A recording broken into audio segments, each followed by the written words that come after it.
اور ان کی یہ کانسیپٹ ہے کہ پوری دنیا کے اندر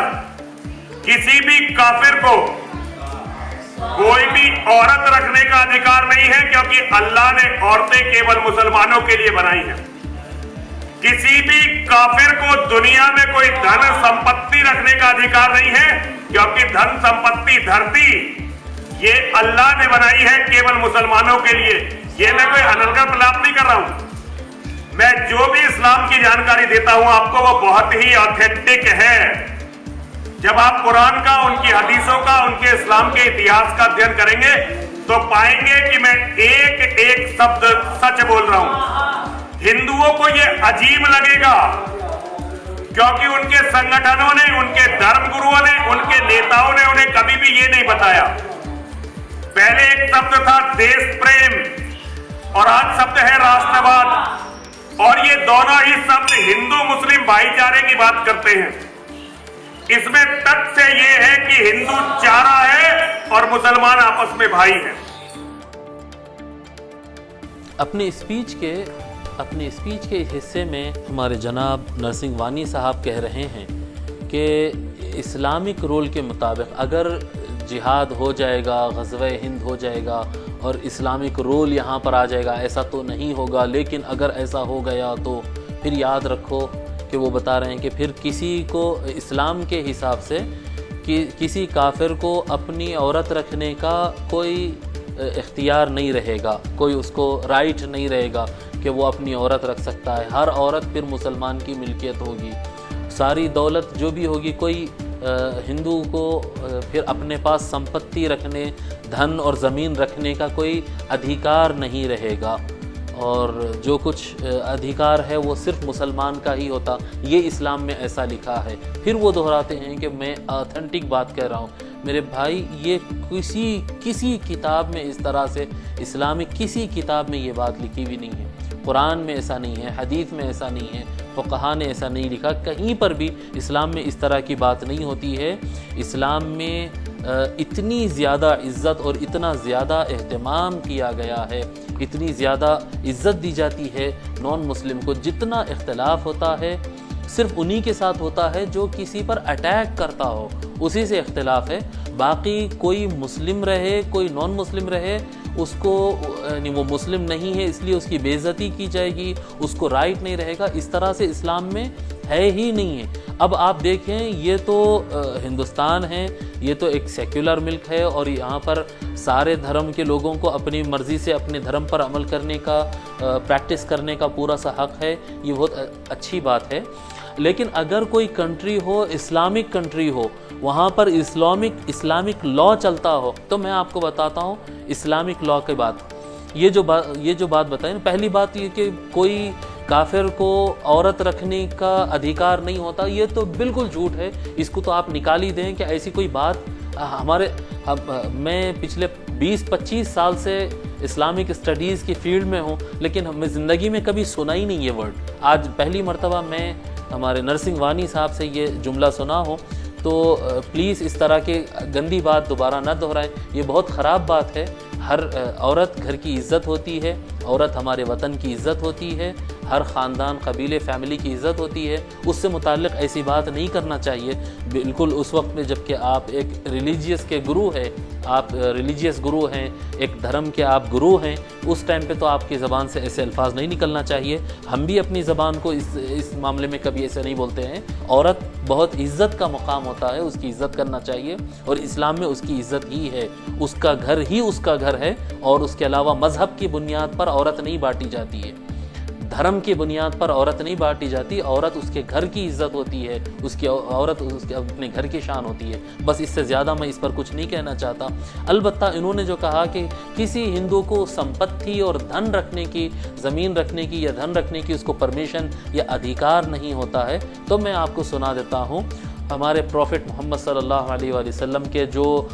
خلفاء رہے ہیں، یعنی ان کے ڈائریکٹ کمپینینز رہے ہیں، صحابہ رہے ہیں، جو ڈائریکٹ ان کے ہاتھ پر ٹریننگ لیے ہیں، ان میں سب سے ابھرتا ہوا نام جو آتا ہے وہ مولا علی علیہ السلام کا۔ آپ بھی سنے ہوں گے یہ نام، کیونکہ یہ نام ہندو بھائیوں میں بھی مشہور ہے، اس لیے میں ادھر کا ریفرنس لے رہا ہوں، اور یہ ریفرنس بہت ہی مضبوط ریفرنس ہے، یہ اسلام کا بیس ہے، میں جو آپ کو بتانے جا رہا ہوں۔ امام ابو یوسف کتاب الخراج میں لکھتے ہیں، جب حضرت علی نے، مولا علی، ہم مولا علی کہتے ہیں، جب حضرت علی نے اپنا آفیسر مقرر کیا ہے سب سے ٹیکس لینے کے لیے، تو مسلم سے بھی ٹیکس لیا جاتا، ہندو سے بھی ٹیکس لیا جاتا، جو اسلامک کنٹری کے اندر کی بات بول رہا ہوں، جہاں پر اسلامک گورنمنٹ ہو، مسلم سسٹم چلتا ہو، وہاں پر وہ آرڈر دیتے ہیں کہ جب آپ سب سے ٹیکس لینے نکلو تو مسلم سے بھی لیتے اور نان مسلم سے بھی، جو ہندو ہو، کیا کہتے ہیں، یہودی ہو، جیوز ہو یا کرسچن ہو، جو بھی ہو، عیسائی وغیرہ، جس سے بھی آپ ٹیکس لیتے ہیں۔ اور اگر آپ نان مسلم کے پاس، فرماتے ہیں کہ اے آفیسر، جب ان کو ڈیوٹی پر بھیج رہے ہیں تو کہتے ہیں کہ جب تم نان مسلمز کے پاس جاؤ، اذا قدمت علیہم فلا تبعن لهم کسوۃ شتاء ولا صیف، فرماتے ہیں کہ اگر وہ ٹیکس نہیں پے کر رہا ہے، اب دیکھیں یہ مطلب ایز پر گورنمنٹ رول یہ ڈیفالٹر ہے، یہ غلطی میں آ چکے ہیں، ٹیکس نہیں پے کر رہے ہیں، تو ان کو فرماتے ہیں کہ کیونکہ وہ ٹیکس نہیں دیا ہے اس لیے اس کے پاس سے کپڑا مت کھینچو، وہ جو گرمی میں پہنتا ہے، سردی میں پہنتا ہے، یہ اس کی ضرورت کی چیز ہوتی ہے، تو آپ یہ سوچیں گے کہ یہ ٹیکس نہیں پیا، جیسا ہوتا نا کہ ٹیکس اگر پے نہیں کرتا ہے تو اس کی پراپرٹی قبضے میں لے لیتی ہے گورنمنٹ، اس کی سمپتی بینک سے لے لیتی ہے، جی اس کے دھن، اس کی زمین لے کر اپنا ٹیکس نکالتی ہے، باقی اس کو واپس کر دیتی ہے۔ تو مولا علی فرماتے ہیں کہ اگر کسی نان مسلمز کے پاس جاؤ، اپنی کنٹری میں نان مسلم کے پاس جاؤ اور وہ ٹیکس نہیں دیا ہو تو اس کو as a penalty, as a challan, جی اس سے اس کا کپڑا مت کھینچو، ولا رزقا یأکلونہ، اور ان سے ان کا کھانا بھی نہیں کھینچنا، ولا دابۃ یعملون علیہا، ان کے جانور مت کھینچو، ان کے پاس سے گھوڑا ہوتا، گدھا ہوتا، جی ہل چلانے کے لیے بیل ہوتے ہیں کھیتی وغیرہ کے لیے، ان کے جانور مت کھینچو، وہ جانور ان کے کام کی چیزیں ہوتی ہیں۔ ولا تضربن احدا منهم صوتا واحدا فی درہم، اگر درہم یعنی پیسہ اگر وہ ٹیکس دینے میں پیچھے ہٹ جائیں، ٹیکس نہیں دے سکے، تو ان کو سزا میں ایک کوڑا بھی نہیں مارنا، ان کا کپڑا نہیں کھینچنا، ان کا کھانا نہیں کھینچنا، ان کا جانور نہیں کھینچنا، ان کو مارنا نہیں۔ ولا تقمه على رجله في طلب درہم، سزا کے طور پر ان کو کھڑا نہیں کر دینا، جی یہ نان مسلم ہے اور یہ ٹیکس نہیں دے رہا ہے، اس کو سزا دو، کھڑا کر دو اس کو، جی سب کے سامنے کھڑا کر دو، سزا دو اس کو کھڑا نہیں کرنا۔ ولا تبع لأحد منهم عرضا، ان کا کوئی قسم کا سامان نہیں بیچنا، فی شیء من الخراج فانما امرنا ان ناخذ منهم العفو،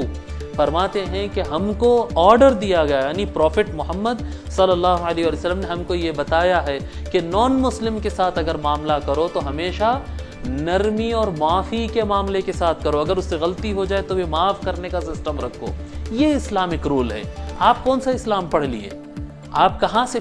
آپ کون سا اسلام پڑھ لیے کہ سمپتی رکھنے کی اجازت ادھیکار نہیں ہے، عورت رکھنے کا ادھیکار نہیں بھئی، ساری سمپتی تو اسی کی ہوگی،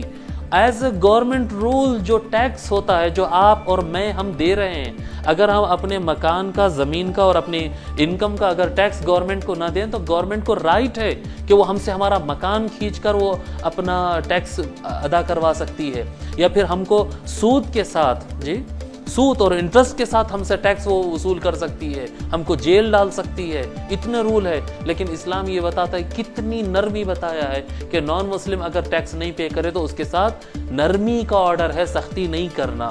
پھر فرماتے ہیں فَإِنْ أَنْتَ خَالَفْتَ مَا أَمَرْتُكَ بِهِ يَأْخُذُكَ اللَّهُ بِهِ دُونِي، کہتے ہیں کہ اے آفیسر میں تم کو ڈیوٹی پہ بھیج رہا ہوں اور یہ میرے آرڈرز ہے، یاد رکھ لو، اگر تم ان آرڈرز کے خلاف جاؤ گے تو اللہ تجھے دیکھ لے گا، یہ اسلام ہے۔ اگر تم نان مسلم کے اوپر ٹیکس وصول کرنے کے مسئلے میں، ٹیکس لینے کے مسئلے میں اگر نان مسلم پر تم سختی کرو گے تو اللہ تجھے دیکھ لے گا۔ فرماتے ہیں وَإِن بَلَغَنِي عَنْكَ خِلَافَ ذَلِكَ عَزَلْتُكَ، اور اگر مجھے اطلاع ملی ہے کہ میں نے جو نرمی کا آرڈر دیا ہے، اگر تو نان مسلمز کے ساتھ کسی قسم کی سختی کرے گا تو میں تجھے سسپینڈ کر دوں گا۔ دس از اسلام۔ کتاب الخراج ابو یوسف نے اس کو نقل کیا، یہ اسلام ہے، یہ اسلام ہے۔ اب اس سے زیادہ کیا کہہ سکتے ہیں؟ اور میں آپ کو بتاؤں، ابن عابدین شامی، آپ ہندوستان کے اندر آپ دارالعلوم دیوبند جائیے، جامعہ نظامیہ جائیے، بریلی کو جائیں، آپ جس بڑے مسلمانوں کے اسکول کو جائیں، آپ مدرسے کو جائیں، وہاں سے آپ پوچھیں کہ فتوے کی سب سے بڑی کتاب کون سی ہے، جہاں سے تم لوگ دین کے مسائل اور دھرم بتاتے ہو، اس کی سب سے بڑی کتاب کون سی ہے، تو وہ کہیں گے ہماری کتاب ہے رد المحتار ابن عابدین شامی۔ ابن عابدین شامی کی لکھی ہوئی رد المحتار ہندوستان میں فقہ حنفی کی سب سے بڑی فتویٰ کی کتاب ہے، مسلمانوں کی سب سے بڑی فتویٰ کی کتاب ہے یہاں پر ہندوستان کے اندر۔ تو وہ اس میں یہ لکھا ہے وَيَضْمَنُ الْمُسْلِمُ قِيمَةَ خَمْرِهِ وَخِنْزِيرٍ إِذَا أَتْلَفَهُ، فرماتے ہیں کہ اگر کوئی مسلمان کے ہاتھ سے، بھئی مسلمان کے پاس شراب حرام ہے، مسلمان کے پاس خنزیر کا گوشت کھانا، پگ کا، جی سور کا گوشت کھانا ہمارے یہاں اسلام میں سور گندا جانور مانا جاتا ہے، سور کا گوشت کھانا خراب بات ہے، حرام ہے، منع ہے ہمارے پاس، شراب بھی منع ہے۔ لیکن اگر کسی ہندو بھائی کے پاس شراب ہو اور وہ ڈیمیج ہو گئی مسلمان کے ہاتھ سے، کسی ہندو بھائی یا کسی کرسچن بھائی یا کسی اور دھرم کے بھائی کے پاس کوئی خنزیر کا گوشت تھا ہوگا، خنزیر وہ پالتا تھا ہوگا، اگر مسلمان کی غلطی سے وہ ویسٹ ہو گیا، ہمارے یہاں تو اس کی کوئی ویلیو نہیں ہے۔ لیکن اگر کسی نان مسلم کے پاس، کسی غیر مسلم کے پاس اگر کوئی وہ مال ہو اور مسلمان کے ہاتھ سے وہ ویسٹ ہو گیا، تو مسلمان پر کمپلسری ہے ایز پر اسلام۔ میں ہندوستان کا قانون نہیں سنا رہا ہوں، اسلام کا قانون سنا رہا ہوں۔ جی ہندوستان کا بھی یہی قانون ہے کہ جو جس کا مال اگر کسی کے مال کو ڈیمیج کرے گا، گما دے، تو اس کو پیسہ بھرنا پڑے گا۔ یہ ہندوستان کا بھی یہی رول ہے، اسلام کا بھی یہی رول ہے کہ اگر مسلمان کے ہاتھوں کسی نان مسلم کا کوئی مال ڈیمیج ہو جاتا ہے، نقصان ہوتا ہے، تو مسلمان کے لیے کمپلسری ہے کہ وہ اپنے غیر مسلم بھائی، نان مسلم بھائی کا جتنا بھی نقصان ہوا ہے اس کو پوری بھرپائی کرے۔ ایون وہ شراب جس کو یہ حرام سمجھتا ہے، اگر وہ شراب پیتے جا رہا تھا، اس کے ہاتھ میں، ہندو بھائی کے ہاتھ میں بوٹل تھی،